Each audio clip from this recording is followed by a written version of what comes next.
Okay, it's 4:59. How are you feeling? Let's go. Let's go. Come on, guys.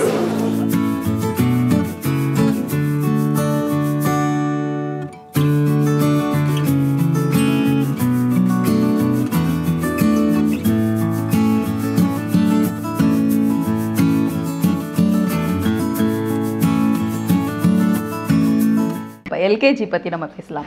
So இந்த படத்தில் வந்து சிஎம்லேருந்து PM வரைக்கும் எல்லாரையும் போட்டு அப்படி ஒரு ட்ரால் கலாச்சிருக்கீங்க. ஸோ இது வந்து மக்களால் ஈஸியாக வந்து ரிசப்ஷன் கிடச்சிருக்குன்னு கூட சொல்லலாம். ஏன்னா இப்போ கரண்ட் ட்ரெண்டே வந்து எல்லாருமே மீம்ஸ் போடுறது தான். ஆனால் முகம் தெரிஞ்ச ஒரு வெல் நோன் ஒரு ஆர்ஜே பாலாஜிங்கிற ஒரு செலிபிரிட்டி நம்ம எல்லாருக்கும் தெரிஞ்சவர் இப்படி எப்படி தைரியமாக ட்ரால் பண்ணலாம் உங்களுக்கு தோணுச்சு? நீங்கள் இந்த ட்ரால் மீனிங் எனக்கு சொல்லுங்களேன், எனக்கு புரியாமல்.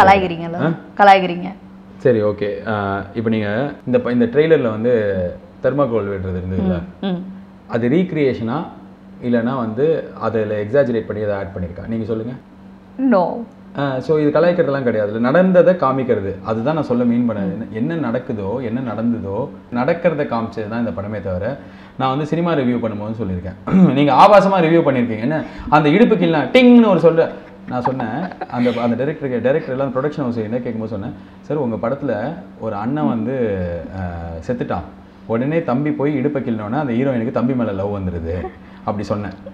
நான் இப்போ வந்து சீனை தான் சொல்லியிருக்கேன், இதில் வந்து எங்கே ஆபாசம் இருக்குது? உங்கள் படத்தில் இருக்கிற சீனை நான் வெளில சொல்லும்போது நீங்களே அதை அப்படி சொல்கிறீங்க அப்படி சொன்னேன். அதே தான் இப்போ நடக்கிறத நாங்கள் காமிச்சோம். Not necessarily we have spoofed or trolled anybody. அதை நான் இந்த இன்டர்நெட்டில் சேனல் வச்சுருக்கிறவங்களுக்கு எல்லாருக்குமே வந்து கான்ட்ரவர்சியாக இருக்கிற எதுவுமே ஆகலை கான்ட்ரவர்சி. ஆனால் வந்து இவங்க சொல்லும்போது என்ன ஆகிடுதுன்னா கான்ட்ரவர்சி ட்ரால் இவங்க இப்படி பண்ணிட்டாங்க. இது வந்து யாரையும் கிண்டல் பண்ணுற படம் இல்லை, நடக்கிறத சொல்கிறது. அதனால வந்து ரூலிங் கவர்மெண்ட் எதிர்க்கிற படம், சென்ட்ரலில் இருக்கிறவங்களை எதிர்க்கிற படம், ஸ்டேட்டில் அது கிடையாது. சரி, இவங்கெல்லாம் ஸ்டேட்டில் சென்ட்ரலில் இப்போ இருக்கிறவங்களாம் கேட்டவாங்கன்னா எதிர்க்க இருக்கிறவங்களாம் ரொம்ப நல்லவங்களா? அப்போ யார் தாண்டா அப்படின்னா அதுதான் என் படத்தோட சொல்யூஷன். அதுதான் என் படத்தில் நான் சொல்ல வர விஷயம்.